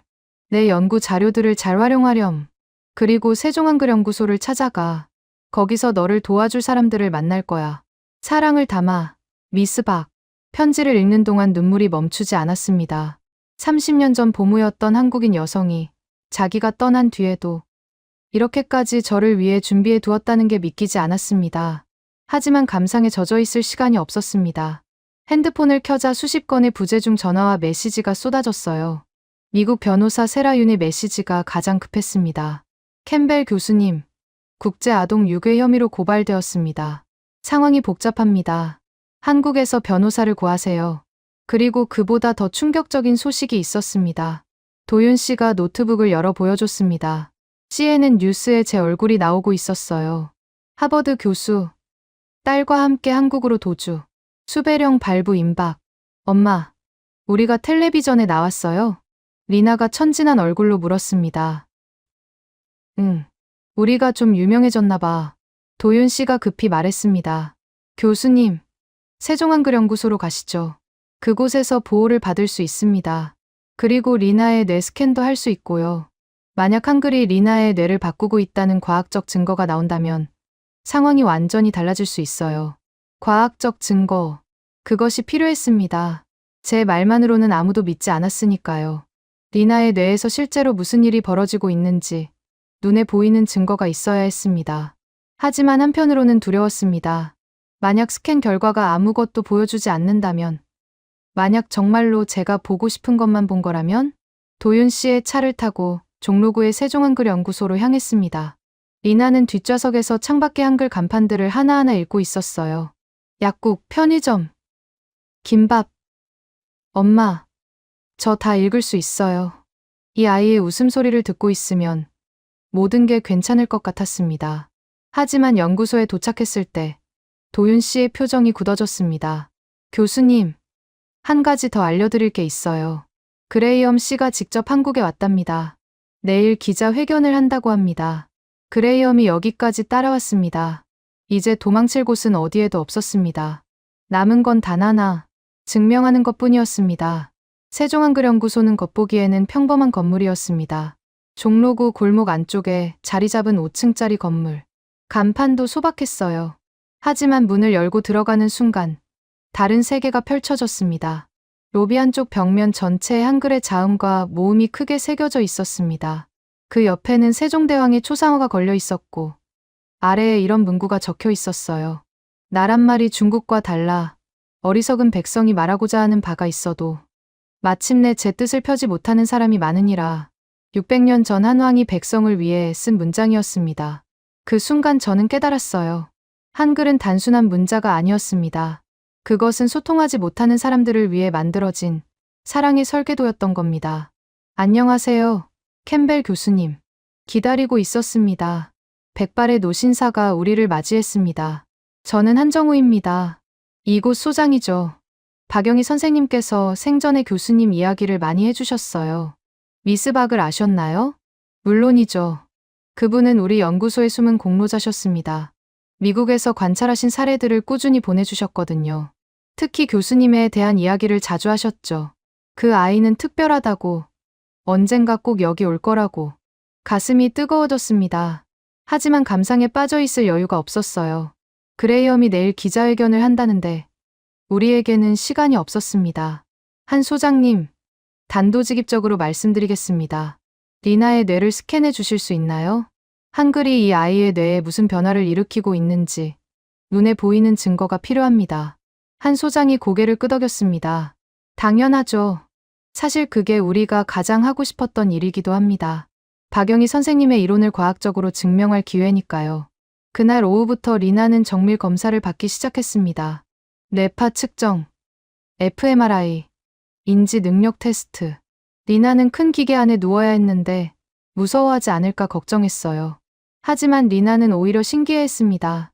엄마, 이 기계가 내 머릿속을 사진 찍는 거예요? 응. 내 뇌가 글자를 읽을 때 어떻게 움직이는지 보는 거야. 와, 진짜 신기하다. 검사가 끝나고 결과가 나오기까지 3시간이 걸렸습니다. 그 3시간이 제 인생에서 가장 긴 3시간이었어요. 연구소 복도를 수십 번 왔다 갔다 하며 기다렸습니다. 만약 아무것도 안 나오면 어쩌지? 만약 그레이엄 말대로 제가 보고 싶은 것만 본 거라면. 연구실 문이 열렸습니다. 뇌과학 담당 연구원이 나왔는데 얼굴이 창백했어요. 하지만 창백함 속에 흥분이 섞여 있었습니다. 교수님, 이것 좀 보셔야 합니다. 모니터 앞에 앉았습니다. 화면에 리나의 뇌가 떠 있었어요. 2개의 이미지가 나란히 놓여 있었습니다. 왼쪽은 리나가 알파벳을 볼 때, 오른쪽은 한글을 읽을 때. 알파벳을 볼 때 리나의 뇌는 거의 반응이 없었습니다. 캄캄했어요. 언어 처리를 담당하는 영역이 완전히 꺼져 있었습니다. 6개월간 아무리 가르쳐도 안 됐던 이유가 거기 있었습니다. 회로 자체가 연결이 안 돼 있었던 겁니다. 그런데 한글을 읽을 때의 뇌는 완전히 달랐습니다. 브로카 영역, 시각 피질, 운동 피질, 세 곳이 동시에 환하게 빛나고 있었어요. 마치 꺼져 있던 도시에 한꺼번에 전기가 들어온 것처럼 뇌의 여러 영역이 활발하게 소통하고 있었습니다. 이건 연구원이 숨을 고르며 설명했습니다. 일반적인 난독증 아동의 뇌와 완전히 다른 패턴입니다. 한글을 읽을 때 이나의 뇌에서는 시각 정보와 언어 정보, 그리고 운동 감각 정보가 동시에 처리되고 있어요. 한글의 자음이 발음 기관의 모양을 본뜬 구조이기 때문에 글자를 보는 것만으로도 뇌가 소리를 발음하는 시뮬레이션을 자동으로 돌리는 겁니다. 그러니까 한글이 리나의 뇌에 새로운 언어 처리 경로를 만들어준 겁니다. 기존에 끊어져 있던 신경 회로를 우회하는 완전히 새로운 길을요. 저는 두 손으로 입을 막았습니다. 그리고 더 놀라운 게 있어요. 연구원이 세 번째 이미지를 띄웠습니다. 리나가 영어를 읽을 때의 뇌. 보세요. 한글을 배우기 전에는 알파벳에 전혀 반응하지 않던 영역이 지금은 약하지만 분명히 활성화되기 시작했습니다. 한글을 통해 형성된 신경 경로가 영어 읽기에도 전이되고 있는 거예요. 한글이 다리가 된 거군요. 제 입에서 저도 모르게 그 말이 나왔습니다. 미스 박이 편지에 쓴 바로 그 단어. 한글은 마음과 마음을 잇는 다리. 그 다리가 리나의 뇌 속에서 실제로 놓이고 있었던 겁니다. 한 소장이 모니터를 보며 나직이 말했습니다. 이것은 의학적 기적입니다. 박영희 선생님이 30년간 주장하셨던 이론이 지금 이 아이의 뇌 속에서 증명되고 있어요. 저는 울었습니다. 소리 없이. 하지만 멈출 수가 없었습니다. 미스 박이 옳았습니다. 정식하기도 없이. 아무도 믿어주지 않는 상황에서 혼자서 30년을 버텨온 그 사람이 처음부터 옳았던 겁니다. 그런데 기쁨도 잠시 연구소 밖에서 소란이 들렸습니다. 캠벨 교수, 나와라. 딸을 당장 돌려보내라. 창밖을 내다봤습니다. 건물 앞에 10여 명이 모여 있었어요. 아동학대자, 미친 교수 같은 플래카드를 들고 있었습니다. 리나가 무서워하며 제 팔을 잡았습니다. 엄마, 저 사람들이 왜 화났어요? 우리를 아직 이해하지 못하는 거야. 하지만 곧 알게 될 거야. 도윤 씨가 다급하게 들어왔습니다. 교수님, 그레이엄 씨 기자회견이 내일 아침입니다. 하버드 의대 교수 2명도 함께 왔대요. 리나의 상태를 반박하려는 것 같습니다. 한 소장이 저를 바라봤습니다. 어떻게 하시겠습니까? 저는 모니터에 떠 있는 리나의 뇌 이미지를 봤습니다. 한글을 읽을 때 환하게 빛나는 그 뇌를. 그리고 결심했습니다. 우리도 기자회견을 합시다. 리나의 변화를 직접 보여주는 거예요. 위험할 수 있습니다. 알아요. 하지만 더 이상 숨을 수는 없어요. 세상이 직접 보게 해야 합니다. 한 소장이 천천히 고개를 끄덕였습니다. 알겠습니다. 내일 아침 이 연구소 대강당에서 합시다. 그날 밤 리나에게 물었습니다. 리나, 내일 많은 사람들 앞에서 내가 책 읽는 걸 보여줄 수 있을까? 한글로요? 영어로요? 둘 다. 리나가 잠시 생각하더니 자신 있게 고개를 끄덕였습니다. 네, 할 수 있어요. 엄마, 걱정하지 마세요. 이제 저 바보 아니에요. 글을 읽을 수 있잖아요. 그 말에 코끝이 찡했지만 눈물은 참았습니다. 내일은 울면 안 되니까요. 다음 날 아침, 세종한글연구소 대강당에 기자들이 몰려들었습니다. CNN, BBC는 물론이고 한국의 주요 방송사들까지 전부 모였어요. 하버드 교수가 딸을 데리고 한국으로 도주했다는 뉴스가 전 세계에 퍼진 뒤였으니까 관심이 폭발적이었습니다. 무대 뒤에서 대기하고 있을 때 한 소장이 마지막 소식을 전했습니다. 캠벨 교수님, 그레이엄 씨가 기자회견을 취소하고 직접 여기로 온다고 합니다. 하버드 의대 교수들도 함께요. 심장이 쿵 내려앉았습니다. 저기 이쪽으로 오는 겁니다. 리나야, 준비됐어? 리나가 제 손을 꼭 잡았습니다. 작은 손이었지만 단단했어요. 엄마, 나 할 수 있어요. 기자회견장에 들어섰습니다. 수백 개의 카메라 플래시가 동시에 터졌습니다. 눈이 부셨어요. 맨 앞줄에 그레이엄이 앉아 있었습니다. 양복을 빳빳하게 차려입고 양쪽에 하버드 의대 교수와 변호사를 거느리고 그의 눈에는 분노가 가득했습니다. 한 소장이 먼저 발표를 시작했습니다. 오늘 우리는 한글이 난독증 치료에 미치는 획기적 효과를 보여드리겠습니다. 리나 캠벨은 불과 5주 전까지 알파벳을 전혀 인식하지 못했습니다. 화면에 리나의 의료 기록이 떴습니다. 보스턴 아동병원의 진단서, 전문가들의 소견서. 하지만 한글 학습을 시작한 지 5주 만에 지금 이 아이는 한 소장이 저를 바라봤습니다. 제 차례였습니다. 마이크 앞에 섰습니다. 손이 떨렸지만 리나를 보니 용기가 났어요. 안녕하세요. 저는 올리비아 캠벨입니다. 아니, 이제는 그저 리나의 엄마입니다. 저는 26년간 알파벳의 우월성을 주장해왔습니다. 하지만 제 딸 앞에서 제 모든 이론은 무용지물이었죠. 그때 30년 전의 기억이 떠올랐습니다. 단 20분 만에 한글을 읽었던 5살의 저를요. 청중이 술렁거렸습니다. 오늘 리나가 직접 보여드리겠습니다. 리나가 무대로 올라왔습니다. 작은 체구였지만 당당했습니다. 마이크 앞에 서더니 밝은 목소리로 말했어요. 안녕하세요. 저는 리나예요. 7살이에요. 한글 책을 들었습니다. 리나가 읽기 시작했어요. 옛날에 마음씨 착한 흥부가 살았습니다. 흥부는 가난했지만 언제나 다른 사람을 도와주었습니다. 또렷한 목소리가 강당에 울려 퍼졌습니다. 기자들이 놀라서 사진을 찍기 시작했습니다. 미국 아이가 한글을 읽고 있었으니까요. 그때 그레이엄이 벌떡 일어섰습니다. 이건 조작입니다. 미리 외운 거예요. 한 소장이 침착하게 대응했습니다. 그렇다면 즉석에서 확인해 보시죠. 기자분들 중 아무나 한글 텍스트를 보여주세요. 한국의 한 기자가 자기 태블릿을 꺼냈습니다. 그날 아침에 쓴 기사였어요. 리나가 본 적 없는 글이었죠. 리나가 천천히 읽기 시작했습니다. 하버드 대학교 출신 캠벨 교수가 딸과 함께 한국에서 강당이 조용해졌습니다. 숨소리조차 들리지 않았어요. 7살 미국 아이가 한국 신문 기사를 읽고 있었습니다. 이제 영어도 읽어볼게요. 리나가 영어 그림책을 집어 들었습니다. 더 캣, 새돈 더 매트. 더듬거렸지만 분명히 읽고 있었습니다. 5주 전에는 불가능했던 일이었어요. 한 기자가 물었습니다. 리나, 어떻게 갑자기 글을 읽을 수 있게 된 거야? 리나가 생각하더니 이렇게 대답했습니다. 한글이 길을 열어줬어요. 한글은 소리가 보이는 글자예요. 기억은 크, 이은은 으. 그래서 쉬웠어요. 그때 그레이엄 옆에 앉았던 하버드 의대 교수가 일어섰습니다.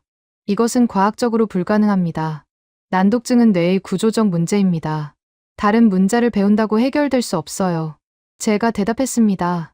교수님, 저도 그렇게 믿었습니다. 26년간. 하지만 여기 증거가 있습니다. 화면에 리나의 fMRI 영상이 떴습니다. 한글을 읽을 때와 알파벳을 볼 때의 뇌활동이 나란히 비교되어 있었죠. 연구소의 뇌과학자가 설명했습니다. 보시다시피 알파벳에 전혀 반응하지 않던 리나의 뇌가 한글을 읽을 때는 3개의 주요 영역이 동시에 활성화됩니다. 한글의 자음이 발음 기관을 본뜬 구조이기 때문에 시각 정보가 곧바로 운동 감각 정보와 연결되는 겁니다. 더 놀라운 것은 이렇게 형성된 신경 경로가 영어 읽기에까지 전이되고 있다는 점입니다. 강당이 다시 술렁거렸습니다. 하버드 교수의 얼굴이 굳어졌어요. 그때 예상치 못한 일이 벌어졌습니다. 리나가 무대에서 내려와 그레이엄에게 걸어갔어요. 아무도 말리지 못했습니다. 아빠. 그레이엄이 딱딱한 표정으로 리나를 내려다봤습니다. 리나가 주머니에서 접힌 종이를 꺼냈습니다. 아침에 몰래 쓴 편지였어요. 한글과 영어가 섞여 있었습니다. 이거 읽어줄까요?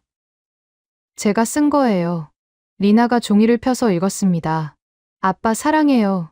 I miss you. 엄마랑 아빠랑 같이 살고 싶어요. 강당이 고요해졌습니다. 그레이엄의 입술이 떨렸습니다. 턱 근육이 움직이는 게 보였어요. 눈에 뭔가가 차오르고 있었습니다. 리나가 태어난 이후 7년간 이 아이로부터 받은 첫 번째 편지였습니다. 어떤 글자로든, 어떤 언어로든 아빠에게 쓴 첫 번째 문장. 그때 청중석에서 한 여성이 일어섰습니다. 저도 증언하고 싶습니다. 놀랍게도 보스턴에서 온 학부모였어요. 제 아들도 심각한 난독증이 있었습니다.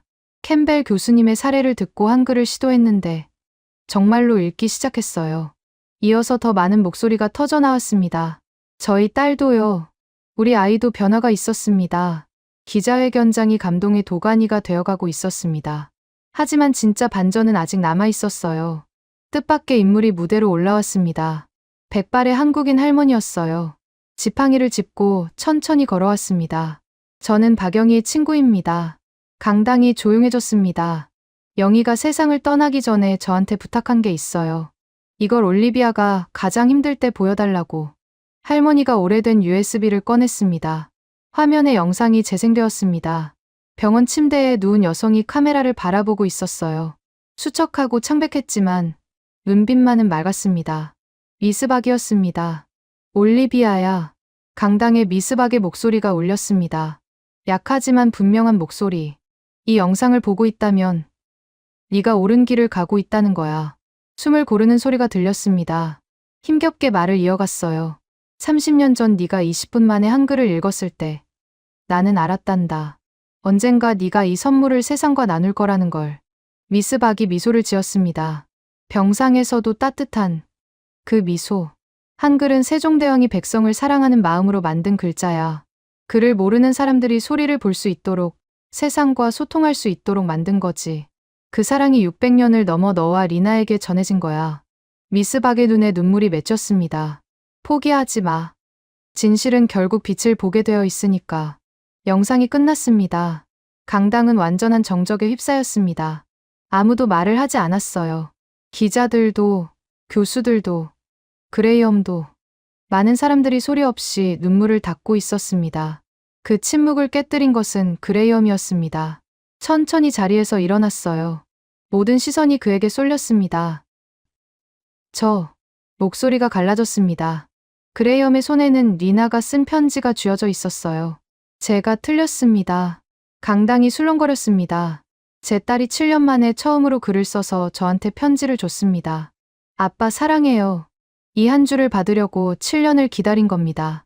그런데 저는 그걸 믿지 않았어요. 그레이엄이 무대로 올라왔습니다. 리나에게 다가가 무릎을 꿇었어요. 리나, 아빠가 잘못했다. 리나가 아빠의 목을 끌어안았습니다. 아빠, 이제 우리 같이 살 수 있어요? 그레이엄이 저를 올려다봤습니다. 눈이 빨갛게 충혈돼 있었어요. 올리비아, 미안해. 저도 무대 위에서 두 사람을 안았습니다.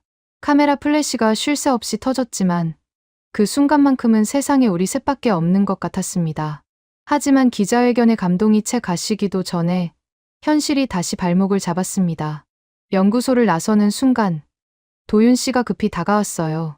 교수님, 법원에서 연락이 왔습니다. 서울가정법원에서 긴급 심리가 열립니다. 미국 측이 리나의 즉각 송환을 요구하고 있어요.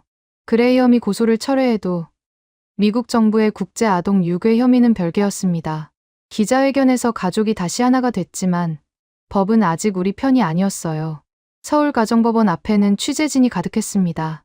한국 방송사뿐 아니라 CNN, BBC, NHK까지. 이 사건은 이미 단순한 양육권 분쟁을 넘어서 있었습니다. 한글이 정말로 난독증을 치료할 수 있는가? 아이의 교육권은 국경을 초월할 수 있는가? 전 세계가 이 법정을 지켜보고 있었습니다. 법원 복도를 걸을 때 다리가 떨렸습니다. 그레이엄이 제 손을 잡았어요. 기자회견 이후 그는 완전히 달라져 있었습니다. 호텔 방에서 밤새 리나의 뇌스캔 데이터를 들여다보더니 아침에 저한테 이렇게 말했거든요. 내가 바보였어. 증거가 눈앞에 있었는데 보려고 하지 않았어. 하지만 그레이엄이 마음을 바꿨다고 해서 법적 문제가 사라지는 건 아니었습니다. 미국 정부는 여전히 제가 국제 아동 유괴법을 위반했다며 리나의 즉각 송환을 요구하고 있었어요. 법정 문이 열렸습니다. 판사석, 원고석, 피고석, 방청석에는 취재진과 방청객들이 빼곡히 들어차 있었습니다. 그 중에는 기자회견에서 증언했던 학부모들도 보였어요. 보스턴에서 날아온 사람, 런던에서 온 사람, 그리고 한국의 난독증 아동 부모들까지. 미국 측 변호사가 먼저 입을 열었습니다. 양복 단추를 똑딱거리며 서류를 넘기는 모습이 차갑고 사무적이었어요. 재판장님, 피고인 올리비아 캠벨은 미국 법원의 양육권 명령을 위반하고 미성년 자녀를 무단으로 출국시켰습니다. 이는 헤이그 국제아동탈 취업약에 명백히 저촉되며 아동의 즉각적인 본국 송환을 요청합니다. 예상했던 공격이었습니다. 하지만 그 차가운 법률 용어들이 귀에 박힐 때마다 심장이 조여왔어요. 한국 측 변호사 박정민 씨가 일어섰습니다. 그녀는 국제가족법 전문가였고 한 소장이 연결해준 사람이었습니다. 재판장님, 이 사건의 본질을 봐주셔야 합니다. 올리비아 캠벨이 한국에 온 것은 도주가 아니라 의료적 긴급 피난이었습니다. 리나 캠벨은 미국에서 6개월간 모든 치료를 시도했으나 실패했고 오직 한글 학습을 통해서만 읽기 능력이 개선되었습니다. 이는 도피가 아니라 치료 행위입니다. 미국 측 변호사가 즉시 반박했습니다. 한글 학습이 의학적 치료라는 근거가 어디 있습니까? 이것은 검증되지 않은 실험입니다. 박 변호사가 서류를 꺼냈습니다. 여기 세종한글연구소의 fMRI 분석 결과가 있습니다. 리나 캠벨의 뇌가 한글 학습 전후로 극적으로 변화했음을 보여주는 과학적 증거입니다. 화면에 리나의 뇌 이미지가 다시 떴습니다. 법정 안이 술렁거렸어요. 그때 예상치 못한 증인이 나타났습니다. 화상 연결로 하버드 의대의 한 교수가 증언석에 섰어요. 저는 하버드 의대 소아신경과 헬렌 콜린스입니다. 놀랍게도 기자회견에서 반박하러 왔던 바로 그 하버드 의대 교수 중 한 명이었습니다. 하지만 그녀의 말은 완전히 달라져 있었어요. 처음에는 캠벨 교수의 주장을 믿지 않았습니다. 하지만 기자회견 이후 리나의 뇌 스캔 데이터를 직접 분석했습니다. 법정이 조용해졌습니다. 결론부터 말씀드리면 이것은 제가 20년간 소아신경과 의사로 일하면서 본 사례 중 가장 놀라운 케이스입니다. 한글이 리나의 뇌에 새로운 신경 경로를 만들어냈다는 것은 과학적으로 입증 가능한 사실입니다. 미국 측 변호사의 얼굴이 굳어졌습니다. 그렇다 해도 불법 출국은 사실 아닙니까? 법은 법입니다. 박 변호사가 결정타를 날렸습니다. 재판장님, 여기 유엔 아동권리위원회의 의견서가 있습니다. 법정 안에 긴장감이 흘렀습니다. 아동의 교육권과 건강권은 국경을 초월한다. 리나 캠벨의 경우 한국에서의 치료가 아동 최선의 이익에 부합한다. 이 아이를 미국으로 돌려보내 한글 학습을 중단시키는 것이야말로 아동학대에 해당할 수 있다. 법정이 다시 웅성거렸습니다. 그때 또 한 명의 증인이 나섰습니다. 그레이엄이었어요. 저는 리나의 아버지 그레이엄 캠벨입니다. 판사가 물었습니다. 원래 원고 측이셨는데 증언하시겠다는 겁니까? 네, 고소를 철회하고 싶습니다. 미국 측 변호사가 당황한 표정을 지었습니다. 이유가 무엇입니까? 그레이엄이 잠시 눈을 감았다 떴습니다. 제 딸이 태어나서 처음으로 저한테 편지를 썼습니다. 아빠 사랑해요. 한글로요. 7년을 기다렸습니다. 7년간 이 아이가 한 글자라도 쓸 수 있기를 기도했습니다. 미국에서는 안 됐어요. 수백만 달러를 들여도 세계 최고의 전문가를 데려와도 한 글자도 못 썼습니다. 그레이엄의 목소리가 갈라졌습니다. 그런데 한국에서 한글로 5주 만에 해냈습니다. 제 아내가 옳았습니다. 한국에서의 치료가 리나에게 필요합니다. 저도 한국에 남겠습니다. 법정이 조용해졌습니다. 미국 측 변호사가 서류를 뒤적이며 반론을 찾으려 했지만 그레이엄의 증언이 너무 강력했어요. 판사가 물었습니다. 리나 양을 직접 만나볼 수 있을까요? 리나가 증인석으로 걸어갔습니다. 법정이라는 낯선 공간에서도 리나는 의외로 차분했어요. 리나야, 한국이 좋니? 미국이 좋니? 리나가 잠시 생각했습니다. 그리고 이렇게 대답했어요. 저는 글을 읽을 수 있는 곳이 좋아요. 판사가 미소를 지었습니다. 한국에서 글을 읽게 됐어? 네. 한국에 와서 처음으로 책을 읽었어요. 친구들한테 편지도 쓸 수 있어요. 미국으로 돌아가고 싶니? 리나가 또 잠시 생각하더니 말했습니다. 아빠도 한국에 오면 안 돼요? 여기서 다 같이 살면 좋겠어요. 법정 안이 따뜻해졌습니다. 방청석 여기저기서 코를 훌쩍이는 소리가 들렸어요. 휴정 후 판사가 판결문을 읽기 시작했습니다. 본 재판부는 다음과 같이 판결합니다. 심장이 멈추는 것 같았습니다. 그레이엄이 제 손을 더 세게 쥐었어요. 첫째, 리나 캠벨의 한국 체류는 의학적 치료 목적으로 인정됩니다. 숨을 내쉬었습니다. 둘째, 올리비아 캠벨의 행위는 긴급 피난으로서 위법성이 조각됩니다. 눈물이 흘렀습니다. 셋째, 향후 6개월간 한국에서의 치료를 허가하며 이후 상황을 재평가합니다. 방청석에서 환호가 터졌습니다. 박수 소리가 법정을 채웠어요. 판사가 한마디를 더 덧붙였습니다. 다만 본 재판부는 양국 정부에 권고합니다. 이와 같은 특수한 상황의 아동들을 위한 국제 협력 체계를 구축할 것을. 언어는 국경으로 가둘 수 있는 것이 아닙니다. 법정을 나오자 취재진이 몰려들었습니다. 하지만 저는 카메라가 아니라 리나를 봤어요. 리나가 그레이엄의 손과 제 손을 양쪽으로 잡고 환하게 웃고 있었습니다. 엄마, 이제 아빠도 같이 살 수 있는 거예요? 응, 이제 같이 살 수 있어. 그레이엄이 리나를 안아 올렸습니다.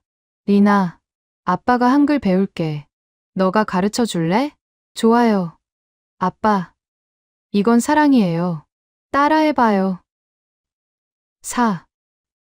랑, 잘했어요, 아빠. 그날 저녁, 우리 가족은 오랜만에 함께 저녁을 먹었습니다. 북촌 한옥 근처의 작은 한식당. 리나가 메뉴판을 들고 소리 내어 읽었어요.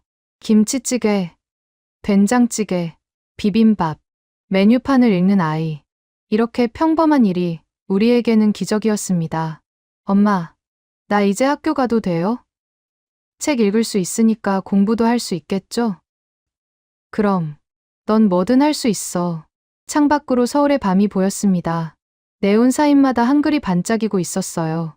리나의 눈에 그 불빛들이 비쳤습니다. 이 아이에게 서울은 글자가 살아 숨쉬는 도시였습니다. 식당을 나오면서 그레이엄이 조용히 말했어요. 올리비아, 나도 여기 남을게.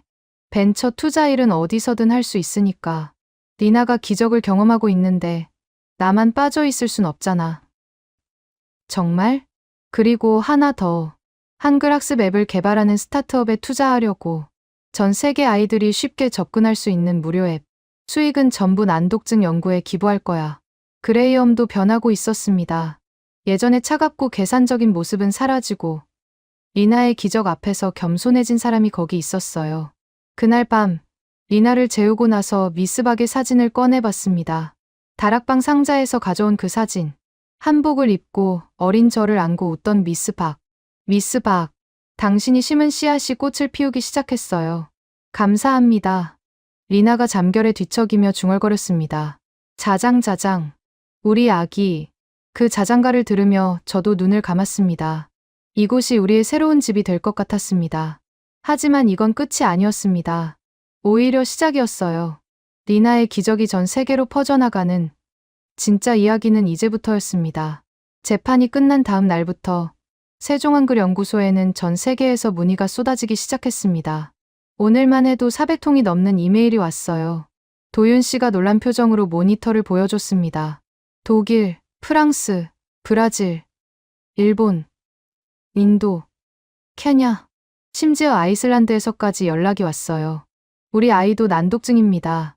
한글을 시도해 볼 수 있을까요?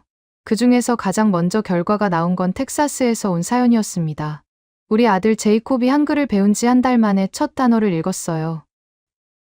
맘, 엄마라는 뜻이래요. 저는 그 소리를 듣고 울었습니다. 런던에서도 연락이 왔습니다. 8살 딸 소피가 이제 학교 수업을 따라갈 수 있게 됐어요. 한글이 다리가 돼줬어요. 캠벨 교수님 말씀 그대로였습니다. 이런 사례가 매주 수십 건씩 쌓여갔습니다. 리나 한 명의 기적이 수백 명의 기적이 되어 퍼져나가고 있었어요. CNN이 특별 다큐멘터리 제작을 제안했습니다. 한글의 기적, 리나 이야기라는 제목이었죠. 촬영팀이 한 달간 우리를 따라다녔어요. 리나의 일상, 연구소에서의 학습 과정, 그리고 매일 조금씩 넓어지는 리나의 세계를 카메라에 담았습니다. 리나, 오늘은 뭘 읽고 있어? PD가 물었습니다. 해리포터요. 한국어 번역본이에요. 영어는 아직 좀 어렵지만 한글로는 술술 읽혀요. 불과 3달 전만 해도 글자 하나 못 읽던 아이가 이제는 장편 소설을 읽고 있었습니다. 카메라 앞에서도 리나는 자연스러웠어요. 책에 빠져서 주변을 잊어버리는 모습이 그대로 담겼습니다. 다큐멘터리가 방영된 후 상황이 폭발적으로 변했습니다. 세계보건기구가 공식 조사단을 한국에 파견했어요. 이것이 사실이라면 난독증 치료의 패러다임이 완전히 바뀔 겁니다. 조사단장 마리아 곤잘레스 박사가 연구소에 도착해서 한 첫 마디였습니다. 3주간의 정밀 조사가 이어졌어요. 리나뿐 아니라 전 세계에서 모인 100명이 넘는 사례를 분석했습니다. 그리고 세계보건기구가 공식 발표를 했습니다. 한글 기반 난독증 치료법의 효과가 과학적으로 입증되었다. 각국 정부에 이 방법의 도입을 권고한다. 이 발표가 나오자 세계가 움직이기 시작했습니다. 유럽연합교육위원회가 먼저 나섰어요. 유럽 전역의 난독증 아동을 위한 한글 교육 프로그램을 시범 도입한다고 발표했습니다. 일본 문부과학성도 한글의 원리를 응용한 새로운 언어 교육법을 연구하겠다고 했고, 인도 교육부까지 관심을 보였어요. 하지만 가장 놀라운 변화는 미국에서 일어났습니다. 하버드 대학에서 공식 사과문이 왔어요. 우리는 올리비아 캠벨 교수의 선구적 연구를 인정하지 못한 것을 깊이 사과합니다. 교수직 복직과 함께 새로운 연구센터 설립을 제안합니다. 카터 학과장 이름으로 된 서한이었습니다. 2주 안에 정신 차리라고 했던 바로 그 사람이요. 저는 정중하게 거절했습니다. 감사하지만 저는 이미 제 자리를 찾았습니다. 바로 여기, 한국입니다.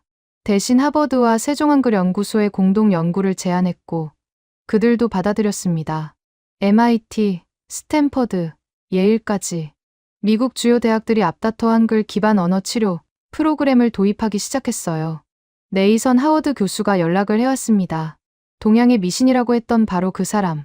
올리비아, 내가 틀렸어. 용서해줘.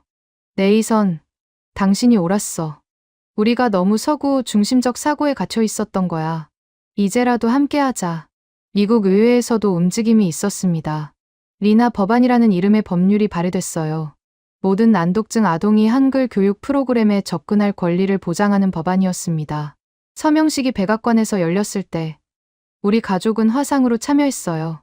리나, 네가 덕분에 수많은 아이들이 희망을 갖게 됐어. 대통령이 화면을 통해 리나에게 말했습니다. 감사해요. 저처럼 책 읽기를 포기하지 않았으면 좋겠어요.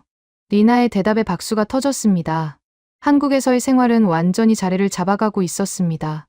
우리 가족은 북촌에 새 집을 마련했어요. 한옥을 현대식으로 개조한 집이었는데 마당에는 리나가 좋아하는 감나무도 심었습니다.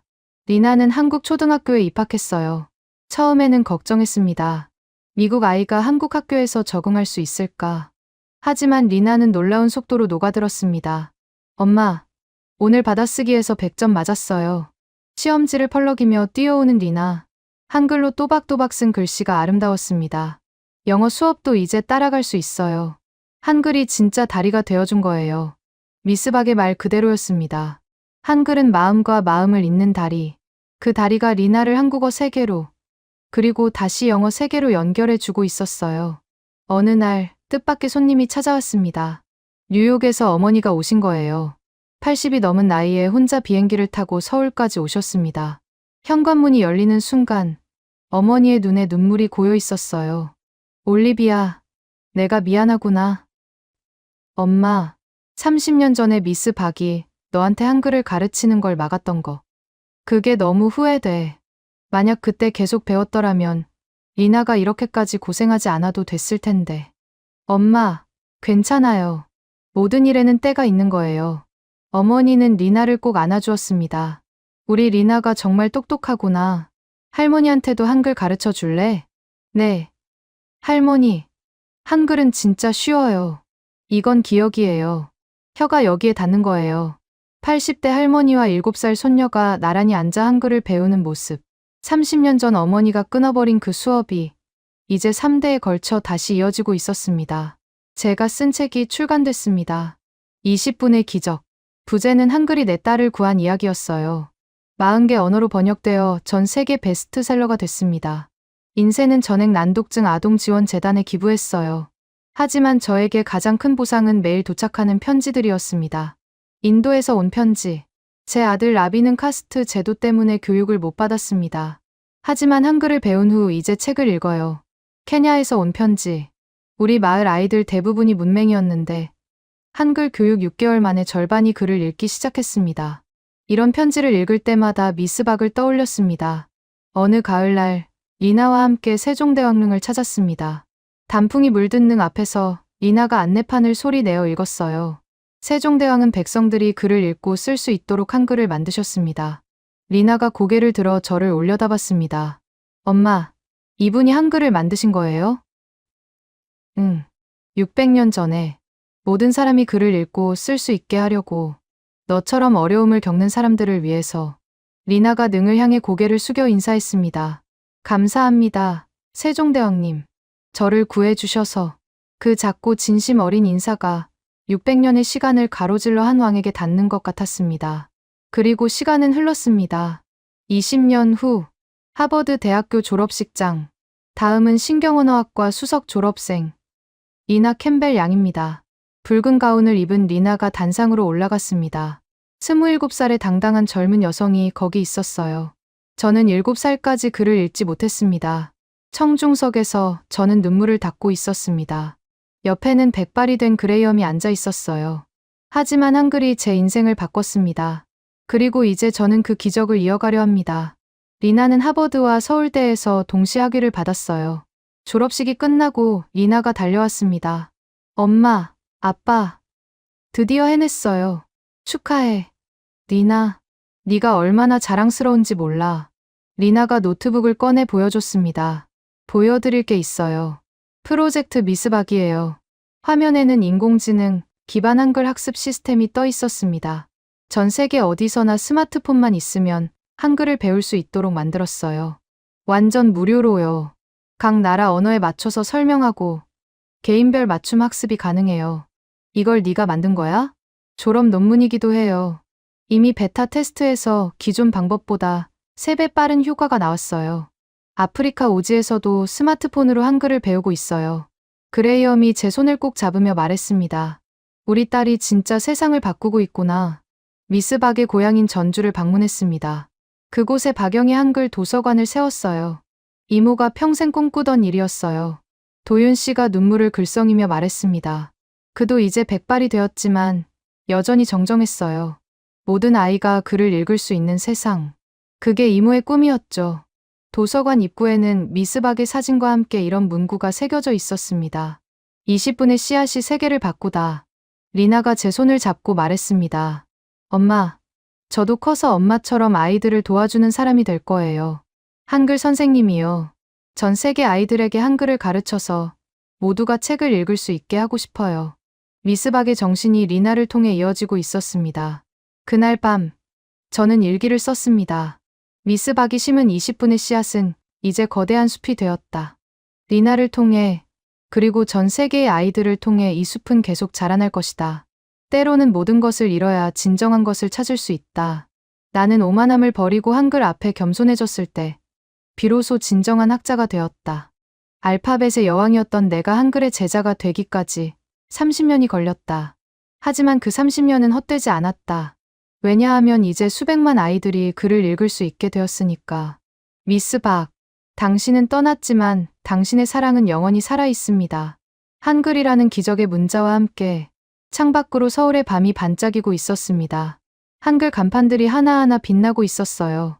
그 불빛들이 마치 한글로 새 삶을 얻은 아이들 같았습니다. 내일도 어딘가에서 한 아이가 한글을 통해 첫 글자를 읽게 될 것입니다. 그리고 그 기적은 계속될 것입니다. 영원히.